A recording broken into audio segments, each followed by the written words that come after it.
Today we're talking about X-Men number 104, a cool issue where Magneto attains a new level of power and uses it to take on all of the X-Men. Enjoy that and more as we check out the next chapter of the Phoenix Saga. Before we do so, be sure to subscribe to Comic Island for more comic book recaps. Following the battle in Ireland, the X-Men travel to Scotland with the goal of reaching a secret island owned by Muir Island, where mutants too dangerous to live freely are held there on behalf of Charles Xavier. The X-Men, unable to change or disguise themselves, are unwelcome at the local Scottish settlement from which they try to procure a ride to the island, but they manage to do so with some force by renting a hovercraft from an unwilling owner. On their way to the island, however, the vessel suddenly falls apart, as if its metal bits were pulled apart at its seams. Luckily, the X-Men are able to make it to the shore of the island, but they find themselves trapped in a force field and hurled at Moira's building. They are only saved thanks to Banshee's sonic scream, which breaks a hole in the facility's wall. When a metal door to the building flings open, it is suddenly clear Magneto is attacking the team. Outside, Cyclops arrives from America with Moira Island. Scott Summers is deeply disturbed by recent events, especially having only just learned about what is essentially a secret prison for mutants. The two enter the building and find the man Moira had left in charge while she was with Charles, Jamie Madrox, also known as the Multiple Man. Jamie is alarmed to learn that the X-Men are here, warning that Havoc, Polaris, and Eric the Red broke into the building not long ago. They found Magneto, whose body had been reverted to that of a baby.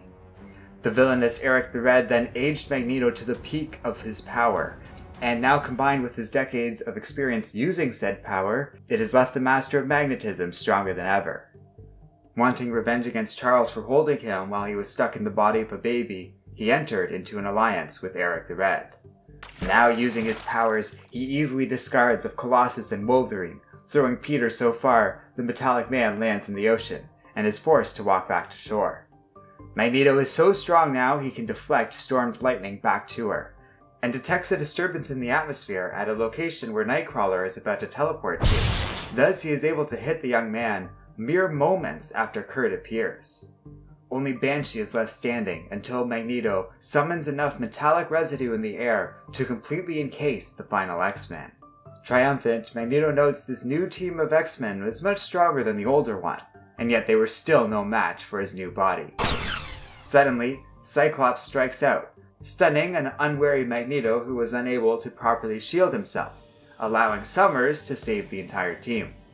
Scott orders an evacuation, much to the fury of Wolverine, who wants to stay and fight. Nevertheless, they flee, noting the damage from the flight allowed at least one mutant to escape this island in all of the chaos.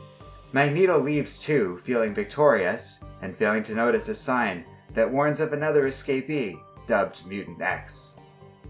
Elsewhere on Earth, Professor X, Jean Grey, and Misty Knight all meet with Jean's family. The happy gathering is watched by Polaris, Havoc, and Eric the Red as they prepare to strike. In orbit around Earth, an alien woman arrives, intent on stopping her brother, the Emperor of the Shi'ar. Suddenly, her vessel is attacked. Farther out in space, across the universe, on board a vessel called the Starjammer, Christopher Summers, father of Havoc and Cyclops, speaks to his colleague, Chod. 9 stars are moving into alignment, and soon the Shi'ar Empire will be able to open a dimensional gate, and if they succeed, it will be the end of everything.